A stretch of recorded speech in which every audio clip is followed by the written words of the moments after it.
Hello दोस्तों, नमस्कार, जय हिंद। स्वागत है आपका अपने यूट्यूब चैनल मैथ्स माध्यम में। आशा करता हूँ आप एकदम बढ़िया होंगे और अपनी पढ़ाई को अच्छे तरीके से कर रहे होंगे। तो दोस्तों, जैसा कि हम डेली की तरह अपने हिंदी के प्रैक्टिस सेट को कर रहे हैं, जो कि हमारा प्रीवियस ईयर के क्वेश्चंस पूछे गए हैं, उन्हीं को हम कवर करते हुए चल रहे हैं। दोस्तों, आज हम करेंगे अपना 12 नवंबर की थर्ड शिफ्ट 2021 में यूपीएसआई में जो क्वेश्चंस पूछे गए थे। आज दोस्तों हमारा प्रैक्टिस सेट नंबर 3 होगा। ठीक है, तो इसमें दोस्तों हम देखेंगे मतलब किस तरीके से हमारे उस शिफ्ट में क्वेश्चन पूछे गए थे। और दोस्तों इस शिफ्ट को बता दूं मैं कि वो 12 नवंबर की थर्ड शिफ्ट थी। ये उस दिन की जो है सबसे हार्ड शिफ्ट मानी गई थी। ठीक है, इसको हम देखेंगे इसमें क्वेश्चन जो है किस तरीके के पूछे गए थे। तो दोस्तों एक बार क्लास को शेयर करके जरूर आ जाना। ठीक है, तो बिना किसी देरी के हम करेंगे अपनी क्लास को स्टार्ट। तो दोस्तों इसमें हम देखेंगे कि हमारा पहला जो क्वेश्चन है, पहला क्वेश्चन जो है हमारा क्या दे रखा है।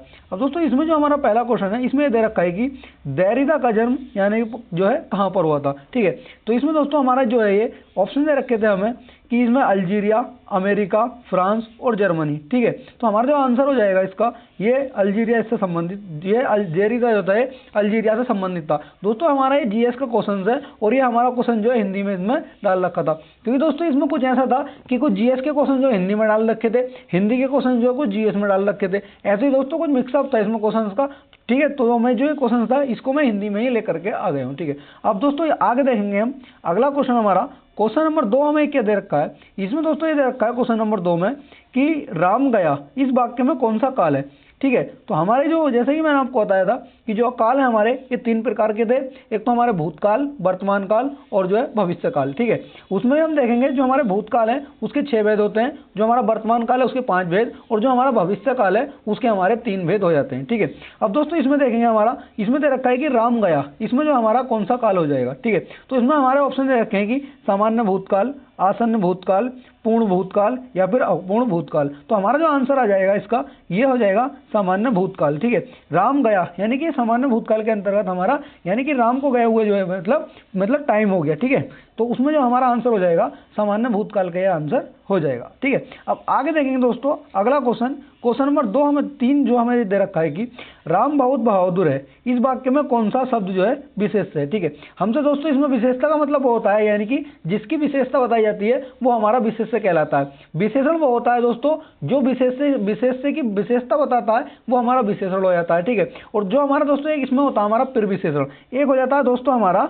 फिर विशेषण। ठीक है, फिर विशेषण दोस्तों वो होता है हमारा जो विशेषण की विशेषता बताता है। ठीक है, अब हमसे पूछा गया है कि जो हमारे राम बहुत बहादुर है इसमें जो हमारा शब्द जो कौन सा विशेष है। ठीक है, तो दोस्तों इसमें हमारी विशेषता किसकी बताई जा रही है, राम जो है क्या हमारा बहुत बहादुर है। ठीक है, अब दोस्तों इसमें जो हमारा राम जो हो जाएगा ये हमारा विशेष हो जाएगा राम। ठीक है, अब दोस्तों ये बहुत जो हो जाएगा ये हमारा फिर विशेषण हो जाएगा। ठीक है, तो बहुत जो है हमारा किसकी विशेषता बता रहा है, ये बहादुर की विशेषता बता रहा है और दोस्तों बहादुर जो हो जाएगा हमारा ये विशेषण हो जाएगा। ठीक है, तो राम बहुत बहादुर है, तो हमारा आंसर जो हो जाएगा इसमें हमसे विशेष से पूछा गया है तो राम हमारा जो है इसके अंतर्गत आंसर हो जाएगा। ठीक है, अब दोस्तों इसी में आगे देखेंगे हम हमारा क्वेश्चन नंबर अगला इसमें दे रखा है कि आज की क्लास का नेक्स्ट क्वेश्चन।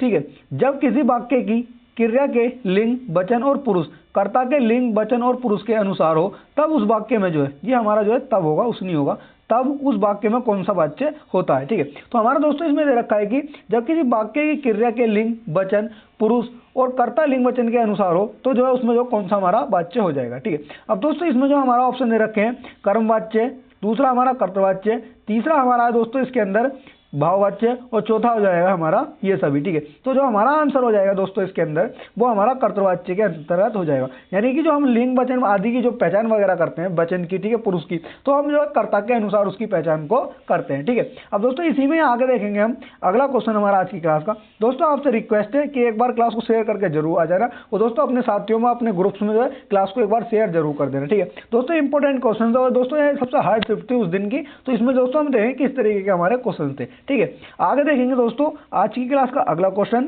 इसमें दे रखा है कि इनमें से कौन सा शब्द जो है मूल का, ठीक है, इनमें से कौन सा शब्द मूल का अनेकार्थी शब्द है। ठीक है, हमसे पूछा कि मूल का अनेकार्थी शब्द हमारा इसमें कौन सा होगा। तो दोस्तों इसमें हमारे ऑप्शन दे रखे हैं कि भूमि, जड़, पत्थर और जोड़। ठीक है, तो हमारा जो आंसर हो जाएगा मूल का हमारा हो जाएगा ये हमारा जड़, इसका जो है अनेकार्थी शब्द हो जाएगा मूल का। ठीक है, अब आगे देखेंगे दोस्तों इसी में दोस्तों जैसा कि हमारा जमीन के हमारे पर्यायवाची देखेंगे हम, जमीन के पर्यायवाची हो जाते हैं हमारे जो भूमि है, हमारा भूमि का पर्यायवाची हमारा जमीन हो जाएगा, ठीक है।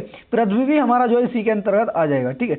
अब दोस्तों आगे देखेंगे हमारा आज की क्लास का अगला क्वेश्चन नंबर 6 हमें दे रखा है कि इनमें से शुद्ध शब्द जो है, शुद्ध शब्द कौन सा है, ठीक है। दोस्तों यहाँ से जो आपने देखा होगा ये हमारा जो आशीर्वाद शब्द है, ये दोस्तों ऐसा कोई एग्जाम नहीं होता जिसमें हिंदी पूछी जाती हो और उसके अंदर जो शुद्ध वाक्य के अंदर आशीर्वाद शब्द को नहीं पूछा जाता हो, क्योंकि दोस्तों यहाँ से जो है हमारा आशीर्वाद शब्द जो है इसमें क्वेश्चन जो है ये हर एग्जाम में हमारा क्वेश्चन बनता है जिसमें हमारी हिंदी पूछी जाती है। दोस्तों हमारा जो इसमें देखेंगे हम, एक तो ये हो जाएगा आशीर्वाद, एक हो जाएगा हमारा ये हो जाएगा हमारा आशीर्वाद, ठीक है। हमारा ऑप्शन सी दे रखा है इसमें आशीर्वाद हो जाएगा, ऑप्शन डी दे रखा है हमें इसमें जो है आशीर्वाद हो जाएगा हमारा। तो दोस्तों इसमें जो हमारा देखने में दोस्तों और बोलने में तो तीनों एक जैसे लग रहा है, लेकिन दोस्तों हमारा आंसर हो जाएगा ऑप्शन नंबर सी, हमारा जो इसका आंसर हो जाएगा आशीर्वाद। दोस्तों जो है हमारा ये आंसर इसका हो जाएगा। एक दोस्तों हमसे जो क्वेश्चन पूछा जाता है, एक हमसे अंताक्षरी पूछा जाता है, क्योंकि दोस्तों हम जो लिखते हैं अधिकतर, ठीक है, आप मतलब बोलचाल में होते हैं, हम जो है इसको ऐसे करते लिख देते हैं, यानी कि इसको देखेंगे हम, जैसे हम लिख देते हैं यहाँ पर अंताक्षरी, ठीक है, अंताक्षरी, ठीक है, अंताक्षरी हम इस तरीके से लिख देते हैं। तो दोस्तों ये हमारा शुद्ध नहीं होगा।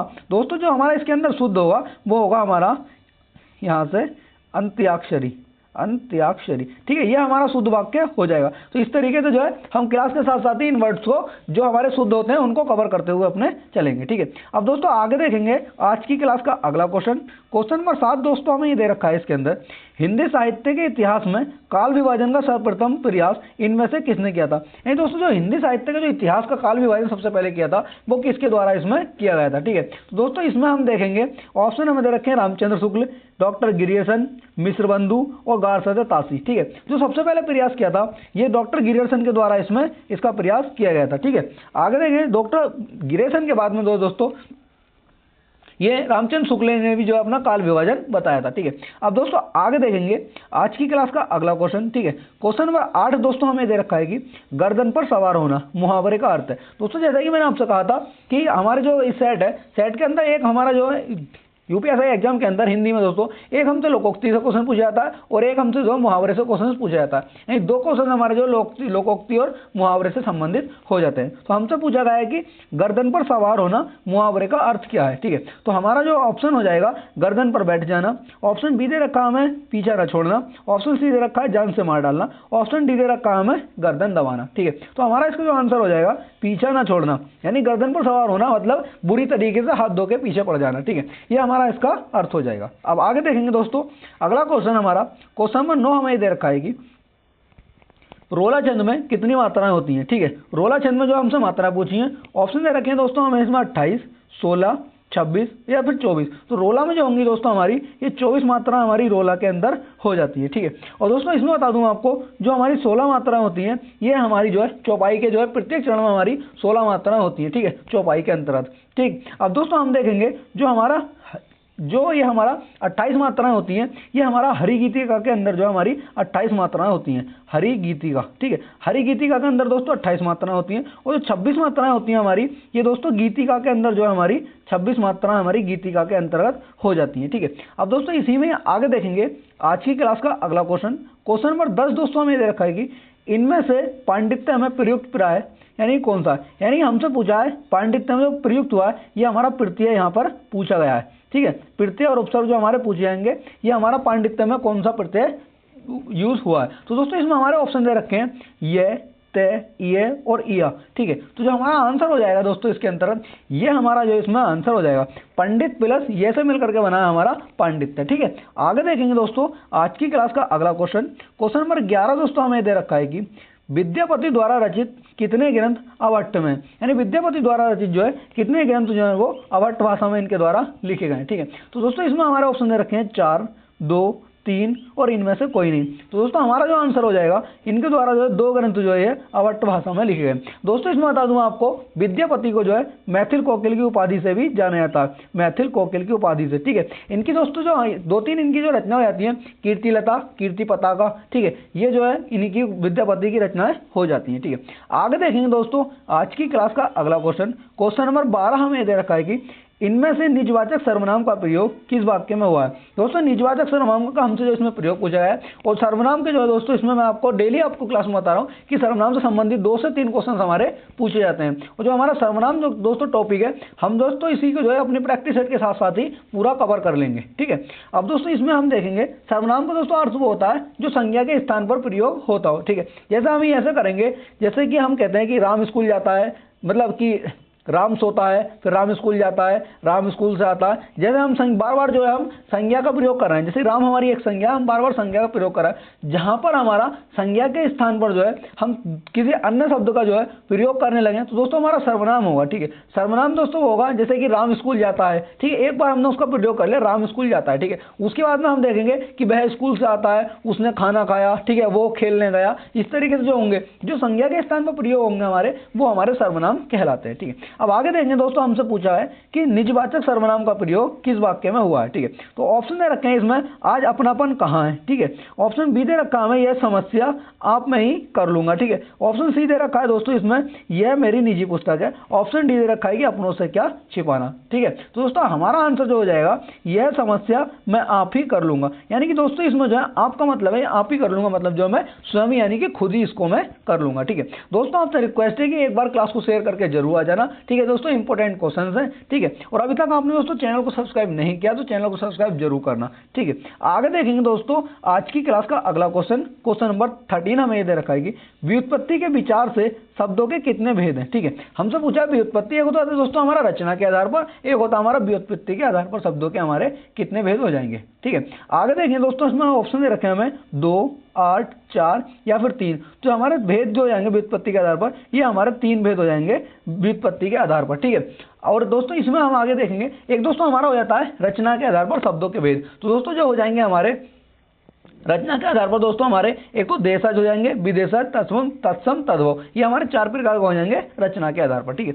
अब दोस्तों इसी में हम आगे देखेंगे आज की क्लास का अगला क्वेश्चन हमारा क्वेश्चन नंबर 14 दोस्तों हमें क्या दे रखा है कि क्रिया के संदर्भ में इनमें से कौन सा कथन जो है सत्य है। दोस्तों ये इस तरीके जो हमारे कथन वाले क्वेश्चंस आते हैं, इनमें दोस्तों आप क्वेश्चंस को जो है ध्यान से पढ़ना है, क्योंकि दोस्तों हमारे जो इसमें गलती होती है अधिकतर, हम सत्य और असत्य में जो है एकदम ध्यान नहीं दे पाते हैं और डायरेक्ट जो हमारा क्वेश्चन होता है हम उसको पढ़ के जो हमारा गलत आंसर होता है उसको हम एकदम से लगा देते हैं, ठीक है। हम ये नहीं देखते क्वेश्चन में हमसे हाँ में पूछा गया आंसर या फिर ना में पूछा गया, ठीक है।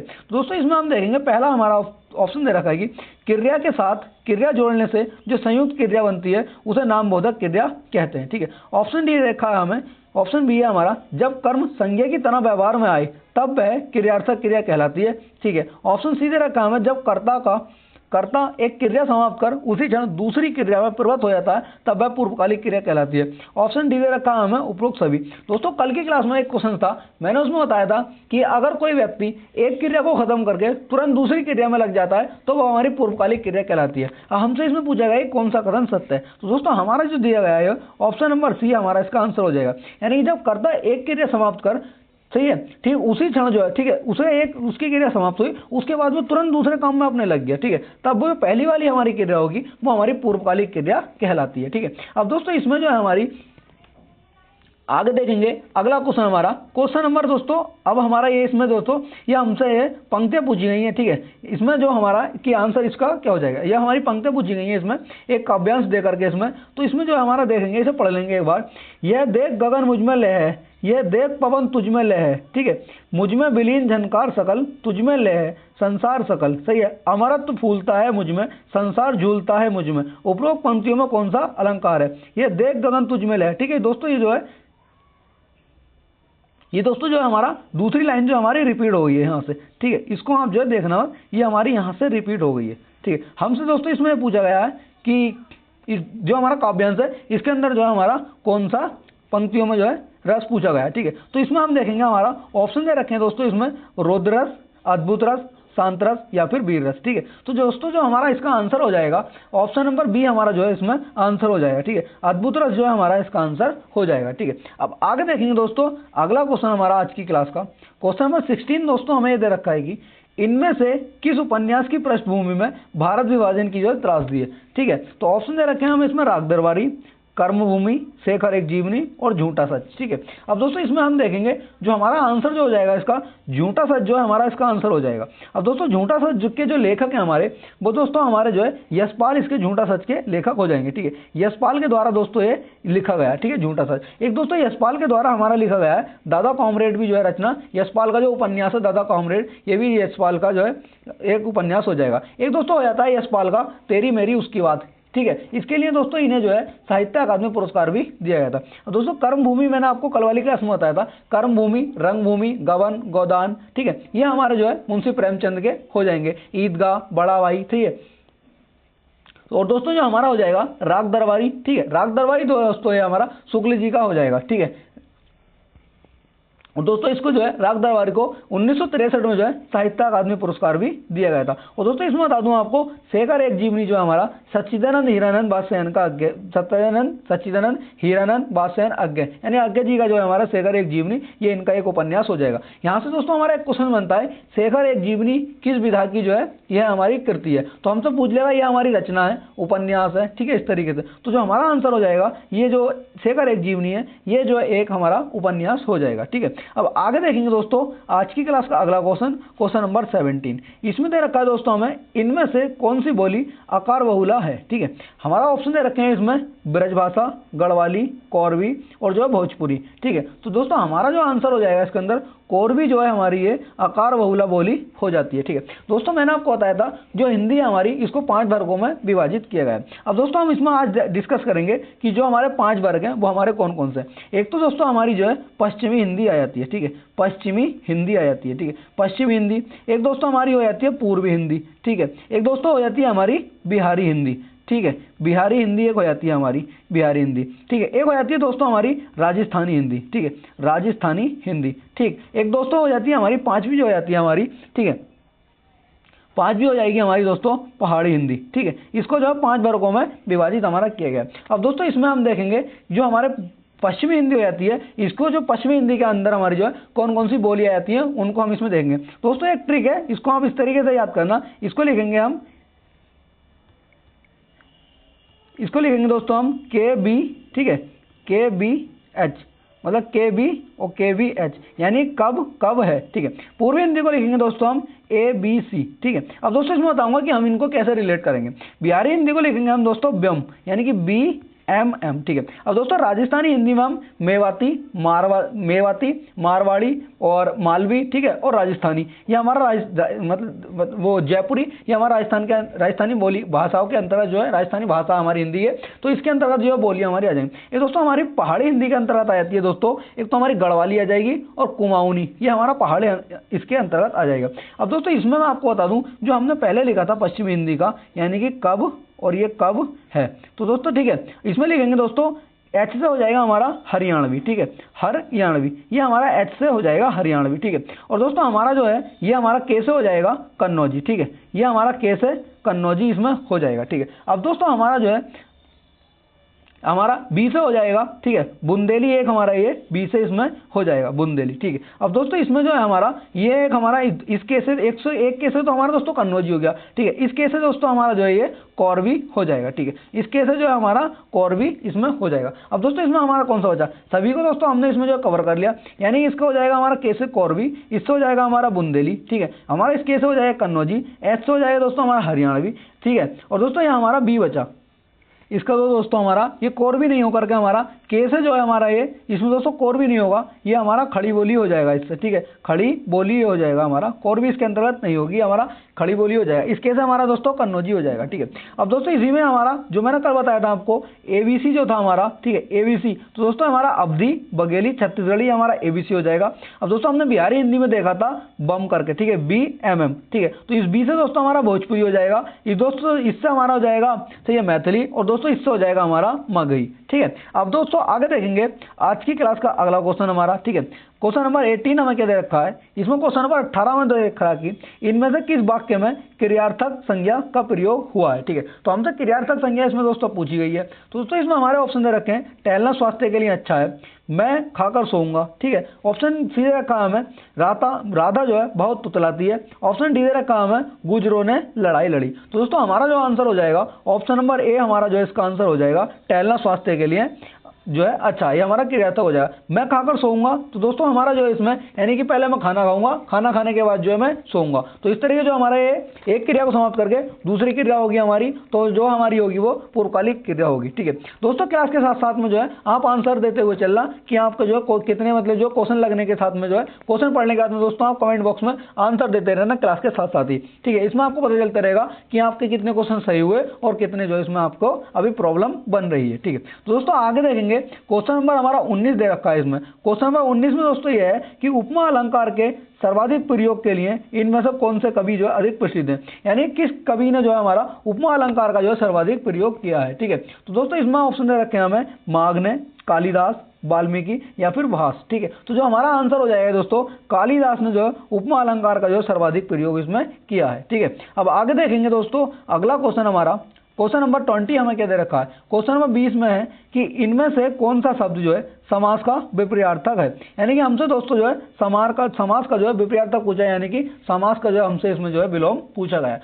तो दोस्तों ऑप्शन हो जाएंगे हमारे व्यास, विच्छेद, संधि और विग्रह। ठीक है, एक दोस्तों हमारा जो आंसर हो जाएगा जो हमारा समास का विपर्यार्थक पूछा है, समास का जो है हमारा इसमें जो है व्यास हो जाएगा। ठीक है, अब दोस्तों आगे देखेंगे हमारा दोस्तों हमारा जो है संधि, जो विच्छेद है हमारा, विच्छेद का जो विपर्यार्थक हो जाएगा वो हमारा संधि हो जाएगा। विच्छेद का मतलब होता है दोस्तों अलग अलग करना, संधि का मतलब होता है दोस्तों जोड़ना। ठीक है, अब दोस्तों आगे देखेंगे हमारा आज की क्लास का अगला क्वेश्चन हमारा क्वेश्चन नंबर 21 हमें क्या दे रखा है कि इसमें दे रखा है कि अप्रमेय किस वाक्यांश के लिए उपयुक्त शब्द है। यानी कि हमसे पूछा है अप्रमेय जो है किसका हमारा एक शब्द है, सब वन वर्ड सब्स्टिट्यूशन इसमें पूछा है। तो हमसे दोस्तों ये दे रखा है ऑप्शन, जो प्रमाण से सिद्ध ना हो सके, जो अवश्य होने वाला हो, जो समय पर संभव ना हो, या फिर जो तोला या मापा ना जा सके। तो दोस्तों हमारा जो हमसे पूछा गया है अप्रमेय का, तो दोस्तों जो हमारा आंसर हो जाएगा जो प्रमाण से सिद्ध ना हो सके, ठीक है, वो हमारा अप्रमेय हो जाएगा। और दोस्तों जो हमारा प्रमाण से सिद्ध हो सके वो हमारा इसमें प्रमेय हो जाएगा। ठीक है,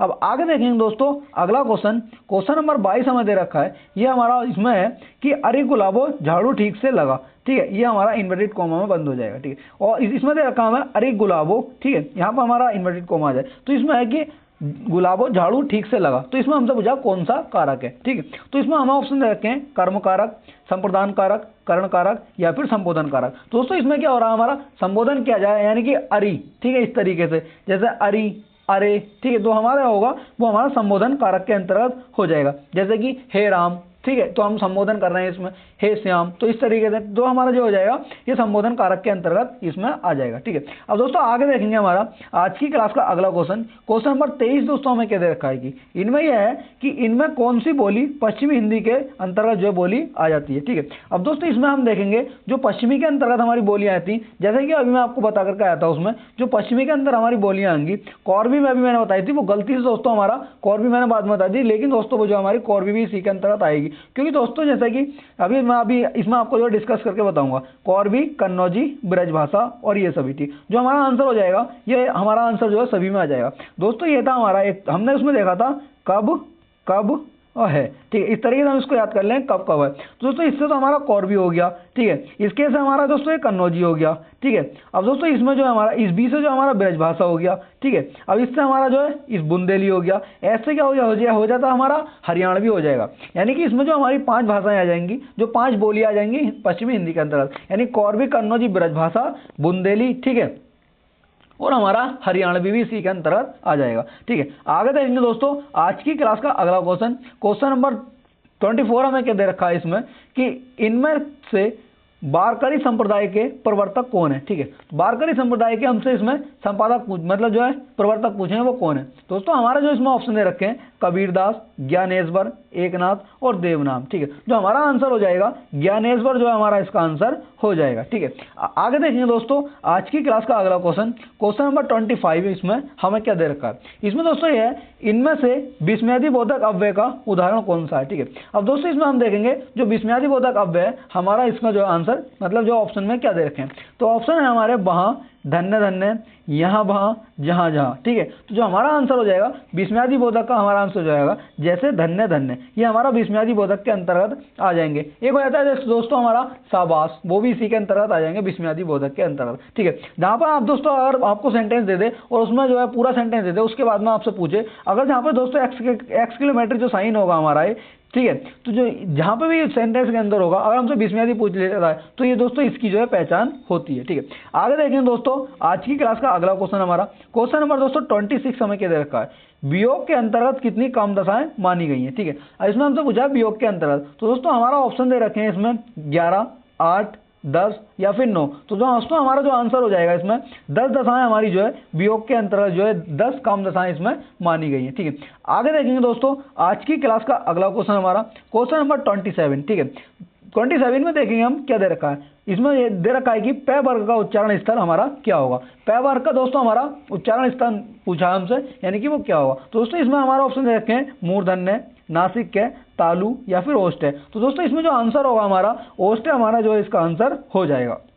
अब दोस्तों इसमें बता दूं आपको जो हमारा उच्चारण स्थल है उनको हम इसमें एक बार देख लेंगे। अब दोस्तों इसमें हम ये देखेंगे यानी कि इसको हम एक ये है कि जो आप सबसे ज्यादा प्रचलित है इसमें दोस्तों ये है, ये किसी टीचर ने बनाई है, ये तो इस टाइम दोस्तों यूट्यूब पर सब में चल रहा है। ठीक है, हर टीचर दोस्तों इसको बताते हैं। एक होता है दोस्तों KTM-DO। ठीक है, अब दोस्तों इसमें है कि इसको हम इस तरीके से याद कर लेंगे यानी कि KTM-2। ठीक है, अब हम इसमें देखेंगे जो के से हो जाएगा हमारा ये हमारा कै वर्ग हो जाएगा। ठीक है, और जो हमारा ये मतलब जो है हमारा कंठ के अंदर हो जाएगा वो कंठ में जो है हमारा ये तालु मतलब कै वर्ग इसमें आ जाएगा। अब दोस्तों हमारा टी से हो जाएगा ये तालु। ठीक है, अब इसमें तालु में जो हो जाएगा हमारा इसमें जो है कै वर्ग च वर्ग हमारा इसके अंदर आ जाएगा, यानी कि इसमें जो हमारा च वर्ग आ जाएगा। अब दोस्तों अगला जो हो जाएगा हमारा ये हमारा इसमें जो है एम हो जाएगा। एम से दोस्तों इसमें हम कर लेंगे यानी कि मूर्धा हमारा जो है एम से हो जाएगा। हमारा जो मूर्धा में होगा हमारा ये हमारा इसमें जो है दोस्तों इसमें का चाटा ये हमारा टै वर्ग इसके अंतर्गत आ जाएगा। ठीक है,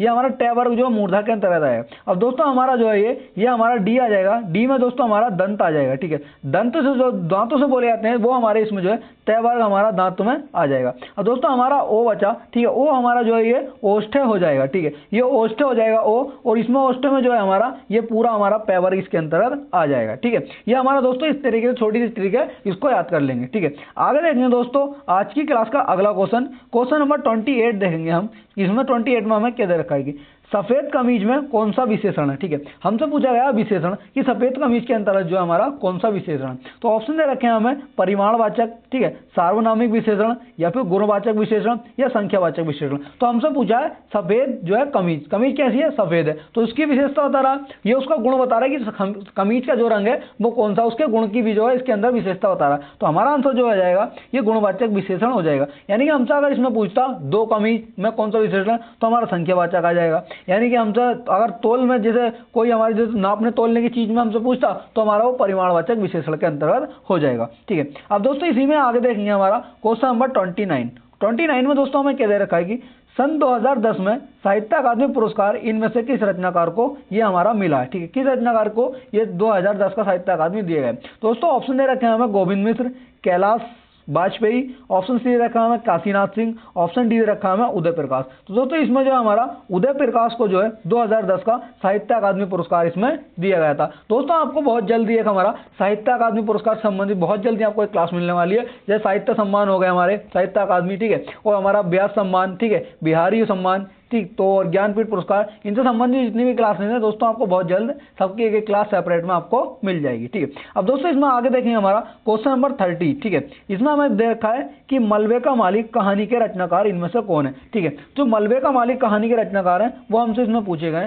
दोस्तों इसमें हमारे ऑप्शन दे रखे हैं मोहन राकेश, दूधनाथ सिंह, और ज्ञान रंजन सिंह और राजेंद्र यादव। ठीक है, तो दोस्तों हमारा जो आंसर हो जाएगा इसका मोहन राकेश जो इसके आंसर हो जाएंगे, यानी कि मलबे के मालिक के जो मतलब रचनाकार हैं वो मोहन राकेश हो जाएंगे। ठीक है, अब दोस्तों मोहन राकेश की एक अन्य रचना हो जाती है हमारी, वो हो जाती है हमारी बंद अंधेरे कमरे। ये तो भी दोस्तों हमारी जो एक मोहन राकेश की रचना हो जाती है, इसको आप नोट कर लेना। ठीक है, अब दोस्तों आगे देखेंगे आज की क्लास का अगला क्वेश्चन हमारा क्वेश्चन नंबर 31 हमें दे रखा है कि उपविराम का प्रयोग इनमें से किस वाक्य में हुआ है। ठीक है, तो ऑप्शन है हमारे, ऑप्शन दे रखे हैं इसमें कि मिश्र बंधु 3 है। ठीक है, गणेश बिहारी, श्याम बिहारी और सुखदेव बिहारी। ऑप्शन भी दे रखा हमें मिश्र बंधु 3 है, गणेश बिहारी, श्याम बिहारी और सुखदेव बिहारी। ऑप्शन डी दे रखा हमें मिश्र बंधु 3 है, गणेश बिहारी, श्याम बिहारी और हमारा सुखदेव बिहारी। ऑप्शन डी में भी हमारा दोस्तों यह है कि मिश्र बंधु 3 है, गणेश बिहारी, श्याम बिहारी और हमारा सुखदेव बिहारी। और इसमें देखेंगे दोस्तों जो उपविराम का सही प्रयोग हुआ है वो हमारा किस वाक्य के अंतर्गत हुआ है।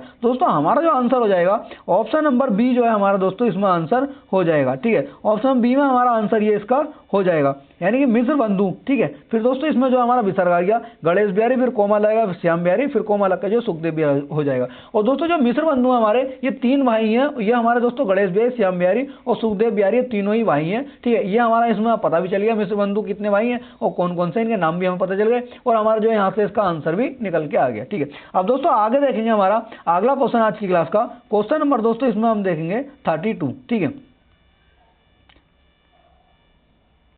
क्वेश्चन नंबर 32 देखेंगे दोस्तों, इसमें हमें क्या दे रखा है कि इसमें दे रखा है कि इनमें से किस वाक्य में अर्धविराम का प्रयोग हुआ है। ठीक है, अर्धविराम का दोस्तों इसमें हमसे प्रयोग पूछा गया है, ये होगा हमारा अर्धविराम। ठीक है, अर्धविराम का प्रयोग हमसे, तो ऑप्शन दे रखे हैं हमें जब राम आया श्याम सो रहा था। ऑप्शन बी दे रखा है हमें शाबाश इसी तरह आगे बढ़ती रहो। ठीक है, ऑप्शन डी दे रखा है, ऑप्शन सी दे रखा हमें आलस्य मनुष्य का शत्रु है इससे दूर रहो। ऑप्शन डी दे रखा हमें मैंने किताब पढ़ी। तो हमसे पूछा है अर्धविराम का प्रयोग किस में हुआ है। दोस्तों हमने जो है, ठीक है, ये हमारा हमसे पूछा है अर्धविराम का प्रयोग। ठीक है, ये तो हमारा दोस्तों उपविराम हो, ये हमारा ये तो उपविराम हो जाएगा, लेकिन दोस्तों इसमें जो है हमारा ये तो हमारा विस्मयादिबोधक हो जाएगा। ठीक है, ये हमारा सरल हो जाएगा। यहाँ पर जो है दोस्तों हमारा यहाँ से हमारा जो आंसर जो दोस्तों होगा ये हमारा थोड़ा टाइपिंग मिस्टेक हो गई, ये हमारा अर्धविराम प्रयोग जो है इसमें होगा यहाँ पर। ठीक है, ये हमारा विराम की जगह अर्धविराम का प्रयोग होगा। आंसर जो होगा दोस्तों हमारा ऑप्शन नंबर सी हो जाएगा, यहाँ पर विराम की जगह जो है हमारा अर्धविराम इसमें लग जाएगा। आगे देखेंगे दोस्तों आज की क्लास का अगला क्वेश्चन हमारा क्वेश्चन नंबर 33 हमें क्या दे रखा है। इसमें दोस्तों दे रखा है कि जिस समास में दोनों पद प्रधान होते हैं तथा जिसमें समुच्चय बोधक अव्यय का लोप कर दिया जाता है उसे क्या कहा जाता है। ठीक है, तो दोस्तों इसमें जो है हमारा समाज से संबंधित जो हमसे क्वेश्चन पूछा है। अब इसमें दोस्तों ये है जैसे कि कल मैंने आपको बताया था जिस समाज में दोनों पद प्रधान होंगे, यानी दोनों पदों की जो है इसमें प्रधानता बताई जाएगी। जैसे कि दोस्तों इसमें जो है हमारा ये हो गया माता और पिता। ठीक है, और जैसा हो गया हमारा भाई बहन। ठीक है, जो हमारे दोनों पद जो है अलग अलग अपने आप में प्रधान है। ठीक है, और इसमें जो है समुच्चय बोधक अव्यय का जो इसमें लोप कर दिया है। ठीक है, तो उसमें जो कहा है क्या कहा जाएगा, बहुब्रीहि में तो दोस्तों जो है किसी तीसरे पद की जो विशेषता बताई जाती है, किसी तीसरे पद की जो इशारा किया जाता है। ठीक है, द्वंद्व समास जो हमारा दोस्तों इसका आंसर हो जाएगा कि दोनों पद जो इसके अंदर प्रधान होते हैं। ठीक है, अब दोस्तों द्विगु समास में मैंने आपको बताया था कि जो हमारा पहला पद जो होगा हमारा वो संख्यावाचक होगा, और जो हमारा दोस्तों कर्मधारय समास होता है, कर्मधारय समास में दोस्तों हमारा ये होता है कि इसमें जो है विशेषता बताई जाती है किसी भी एक पद की, यानी कि जैसे हमारा जो हो गया पीताम्बर। ठीक है, जो पीताम्बर हो जाएगा ये हमारा कर्मधारय समास हो जाएगा, जैसा है कि पीले हैं मतलब जो है वस्त्र जिसके, यह हमारा पीताम्बर हो जाएगा। इस तरीके से हमारा कर्मधारय समास का हमारा उदाहरण हो जाएगा। ठीक है, आगे देखेंगे दोस्तों क्वेश्चन नंबर 34। क्वेश्चन नंबर 34 में हमें क्या दे रखा है कि भारत में संवैधानिक रूप से हिंदी का क्या है, यानी हिंदी को जो है संवैधानिक रूप से क्या माना गया है। ठीक है, दोस्तों हमारा पॉलिटी से संबंधित क्वेश्चन था और ये दोस्तों हमारा हिंदी से भी संबंधित क्वेश्चन है। दोस्तों इसको जो है हमारा जीएस में पूछ सकता है और दोस्तों हमको इस क्वेश्चन को जो है हम खुद से जो है हिंदी में पूछ सकता है। दोस्तों पॉलिटी वाली क्लास में मैंने इस क्वेश्चन को आपको अच्छे से बताया था। दोस्तों हमसे पूछा कि भारत में संवैधानिक रूप से हिंदी क्या है। ठीक है, तो हिंदी क्या हमारी राष्ट्रभाषा है, विश्वभाषा है, राजभाषा है या फिर हमारी जो मातृभाषा है। दोस्तों हिंदी जो है हमारी ये राजभाषा है। ठीक है, आगे देखेंगे दोस्तों आज की क्लास का अगला क्वेश्चन क्वेश्चन नंबर 35। दोस्तों क्वेश्चन नंबर 35 हमें दे रखा है कि इनमें से कौन सा शब्द इंद्र का पर्यायवाची नहीं है। इंद्र का दोस्तों हमसे पर्यायवाची नहीं पूछा है। ठीक है, तो ऑप्शन हो जाएंगे हमारे इसमें जीमूतवाहन, बासव, शक्र और पुलोमजा, ये हमारे इंद्र के पर्यायवाची इसमें पूछे गए। दोस्तों हमारा जीमूतवाहन भी जो है हमारा इंद्र का हो जाएगा, बासव भी हो जाएगा और शक्र भी हो जाएगा, लेकिन दोस्तों जो पुलोमजा है हमारा इंद्र का पर्यायवाची ये नहीं होता है। ठीक है, अब आगे देखेंगे दोस्तों आज की क्लास का अगला क्वेश्चन क्वेश्चन नंबर 36 में हमसे पूछा है कि ऐसा फूल जो पूरा खिला ना हो, इसके लिए उपयुक्त शब्द, यानी कि ऐसा फूल जो मतलब पूरी तरीके से खिला नहीं हो, ठीक है, तो उसको हम इसमें क्या कहेंगे। तो ऑप्शन दे रखे हैं हमें मुकुल, अतखिला, कमल या फिर पुष्प। तो हमारा जो आंसर हो जाएगा दोस्तों, ये हमसे पूछा है कि ऐसा फूल जो पूरा खिला ना हो, तो इसके लिए हमसे एक शब्द पूछा है। और दोस्तों इसमें जो आप डायरेक्ट जो आंसर लगा देंगे, इसमें आप जो है अतखिला इसमें लगा करके आ जाएंगे, ठीक है। तो दोस्तों ये हमारा सरासर जो है इसमें गलत होगा। हमारा जो इसका आंसर होगा वो मुकुल हमारा जो इसका आंसर हो जाएगा, यानी कि ऐसा फूल जो पूरा खिला ना हो, वो उसका आंसर जो होगा हमारा मुकुल होगा। क्योंकि दोस्तों एग्जाम में जो हमारा घुमाने के लिए जो जिससे कि स्टूडेंट घूम जाए, तो उसमें जो वो ऐसे ऑप्शन रख देता है जिससे कि देखते ही आंसर जो बच्चा उसमें लगा दे। तो मुकुल हमारा इसका आंसर हो जाएगा, क्योंकि अधिकतर जो आंसर लगे होंगे वो अतखिले पे इसमें दोस्तों आंसर लगे होंगे, ठीक है। आगे देखेंगे दोस्तों आज की क्लास का अगला क्वेश्चन नंबर 37। तो इसमें दे रखा है हमें, इनमें से कौन भारतेंदु युग के रचनाकार नहीं है। दोस्तों भारतेंदु युग के हमसे रचनाकार पूछे गए, तो इसमें हम देखेंगे कौन है हमारे और कौन नहीं है। तो रामचंद्र शुक्ल, प्रताप नारायण मिश्र और प्रेमघन और हमारा जो है सितारे हिंद। तो दोस्तों हमारा जो आंसर हो जाएगा, प्रेमचंद शुक्ल जो थे हमारे भारतेंदु युग के जो हमारे रचनाकार नहीं थे। दोस्तों हमारे प्रताप नारायण मिश्र और बद्रीनाथ चौधरी प्रेमघन, इनका पूरा नाम हो जाएगा, ये भी इससे जुड़े हुए थे। और जो हमारे शिव प्रसाद सितारे हिंद, ये भी हमारे भारतेंदु युग के रचनाकार हो जाएंगे। इसमें कल दोस्तों मैंने आपको बताया था, जो भारतेंदु युग हमारा शुरू हुआ था, ये 1850 से हमारा भारतेंदु युग इसमें स्टार्ट हुआ था, ठीक है। और ये भारतेंदु हरिश्चंद्र के नाम पर जो है ये स्टार्ट इसको किया गया था। अब आगे देखेंगे दोस्तों, आगे दोस्तों जो हमारी कल क्लास थी उसमें दोस्तों हमारा जो ये गद्यांश था ये हमारा छूट गया था, ठीक है। लेकिन उसमें वो पूरी तरीके से हम लिख करके मतलब जो पूरी तरीके से टाइप नहीं हो पाया था, मतलब उसमें कुछ कमियां थी। लेकिन इसमें जो है ये पूरा हमारा इस वाली शिफ्ट का पूरा दोस्तों गद्यांश लिखा है। इसको दोस्तों हम जो है अगर दोस्तों आप अगर गद्यांश को करने बैठना दोस्तों, या तो फिर जो है आप जो है इसको जो है हिंदी करने के जो है लास्ट में करना गद्यांश को, और दोस्तों इसको जो है आप एक बार पढ़ लेंगे अच्छे से, तो आप जो है फिर इसके क्वेश्चन बनाना। ऐसा नहीं है कि दोस्तों आपने डायरेक्ट जो क्वेश्चन पे पहुंच जाओ, क्वेश्चन पढ़ने के बाद में फिर गद्यांश को पढ़ो। अगर दोस्तों आप जो है इसको 1.5 से 2 मिनट आप एक जो है गद्यांश को पूरा पढ़ लेना, पढ़ने के बाद में दोस्तों आंसर इसके आराम से करना। दोस्तों इसमें हमारा एक बार हम इसको पढ़ लेंगे कि हमारे देश भारत, ठीक है, हमारे देश भारत में पोषक और शोषित वर्ग का संघर्ष आज भी जारी है, ठीक है। इन दोनों वर्गों के संघर्ष में भ्रष्टाचार का जन्म लेना स्वाभाविक है।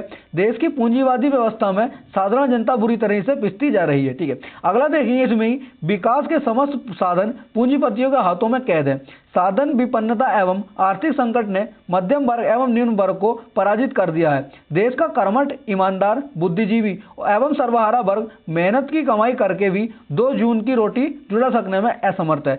आगे देखेंगे दोस्तों, इसी में देश का सारा सरकारी तंत्र स्वार्थ लिप्सा के हाथों में फंस चुका है, ठीक है। आगे देखेंगे दोस्तों, इसी में कुछ पार्ट हो रहे हैं इसका कि नौकरशाही निरंकुश होकर भ्रष्टाचार में लिप्त हो गई है और शासन व्यवस्था से जुड़ा हर आदमी स्वार्थ केंद्रित हो गया है। हर आदमी अपनी कार्य सिद्धि के लिए उन कथित भ्रष्टाचारियों का साथ देने के लिए विवश है। ईमानदारी एवं नैतिकता के बलबूते, ठीक है, कोई भी काम कर वो पाना असंभव ही है, ठीक है। जो व्यक्ति जितना झूठ बोलकर, जी हजूरी करके, अनैतिक तरीकों का इस्तेमाल करके अपना काम करवा सकने में की सामर्थ्य रखता है, वह आज के युग में उतना सफल व्यक्ति माना जाता है। रिश्वतखोरी की बढ़ती प्रवृत्ति ने भ्रष्टाचार को और अधिक बढ़ावा दिया है। वस्तुतः अनैतिक तौर तरीकों से किया गया प्रत्येक कार्य जो है भ्रष्टाचार कहलाएगा, ठीक है। अब दोस्तों हम जो है इसको एक बार पढ़ लेंगे, ठीक है, अच्छी तरीके से, तो दोस्तों हमको जो है इसके क्वेश्चन करने में जो है प्रॉब्लम नहीं होगी। अब दोस्तों इसमें हम आगे देखेंगे इसके संबंधी जो हमारे क्वेश्चंस क्या दे रखे हैं। दोस्तों इसमें हमारा किस प्रवृत्ति ने भ्रष्टाचार को और अधिक बढ़ावा दिया है। तो दोस्तों इसमें जो हमारे ऑप्शन दे रखे हैं, ठीक है, अब हमने जो देखा था हमसे कि भ्रष्टाचार को और अधिक हमको जो है बढ़ावा दिया है किसने, तो हमारा जो है भ्रष्टाचार को दोस्तों बढ़ावा दिया गया हमारा, वो हमारा इसमें जो आंसर होगा, तो दोस्तों हमारा जो आंसर होगा इसमें हमसे पूछा गया था क्वेश्चन के अंदर कि किस प्रवृत्ति ने भ्रष्टाचार को और अधिक बढ़ावा दिया है। तो ऑप्शन था इसमें तकनीकी ने, रिश्वतखोरी ने, जी हजूरी ने और बेरोजगारी ने। तो रिश्वतखोरी ने जो दोस्तों भ्रष्टाचार को जो और अधिक बढ़ावा दे दिया है, ठीक है। आगे देखेंगे दोस्तों अगला क्वेश्चन हमारा क्वेश्चन नंबर 39 कि हमारे देश के किस वर्ग के लोग मेहनत की कमाई की जीविका से चलाने में असमर्थ हैं। तो ऑप्शन है हमारा मध्यम वर्ग, निम्न वर्ग या सर्वहारा वर्ग या फिर उक्त सभी। तो जो दोस्तों हमारा आंसर हो जाएगा इसका मतलब जो उक्त सभी जो है आंसर इसका हो जाएगा, यानी मध्यम वर्ग, निम्न वर्ग और सर्वहारा वर्ग जो है हमारा असमर्थ है, ठीक है। आगे देखेंगे दोस्तों अगला क्वेश्चन हमारा और लास्ट हमारा आज की शिफ्ट का, नौकरशाही निरंकुश होकर किसमें लिप्त हो गई है। तो ऑप्शन दे रखे हैं हमारे समाज सेवा में, शासन व्यवस्था में, भ्रष्टाचार में या स्वार्थ लिप्सा में। ठीक है, तो दोस्तों हमारा जो आंसर हो जाएगा, इसमें आंसर हो जाएगा यानी कि नौकरशाही जो निरंकुश होकर ये भ्रष्टाचार में लिप्त हो गई है। ठीक है दोस्तों, हमने जो इसमें आज पूरा सेट अपना किया है, 40 क्वेश्चन दोस्तों इसमें कवर किए हैं। अब दोस्तों क्लास हमारी पूरी हो गई है। इसके बाद में दोस्तों आप कमेंट करके जरूर बताना कि आपके कितने क्वेश्चन सही हुए। दोस्तों आपसे रिक्वेस्ट है क्लास को दोस्तों शेयर कर दिया करो, आप दोस्तों शेयर नहीं करते हो। और दोस्तों अपने दोस्तों को बता दो कि हम जो इसमें यूपीएसआई के प्रीवियस ईयर को कर रहे हैं, हिंदी को अच्छे से कवर कर रहे हैं। और दोस्तों पॉलिटी हमने कवर कर लिया। अब दोस्तों पॉलिटी में हम जो है जो हमारे कुछ टॉपिक रह गए थे उन टॉपिक्स को जो हम कवर करेंगे। ठीक है दोस्तों, आपसे रिक्वेस्ट है कि क्लास को ज्यादा से ज्यादा शेयर करा करो और दोस्तों चैनल को सब्सक्राइब जरूर करना। ठीक है दोस्तों, आप अपना साथ बनाए रखना। ऐसे ही दोस्तों हम जो है आगे तक अपने सिलेबस को कंप्लीट करते हुए चलेंगे। ठीक है दोस्तों, इसी के साथ मिलते हैं नेक्स्ट वीडियो में। जय हिंद, जय भारत।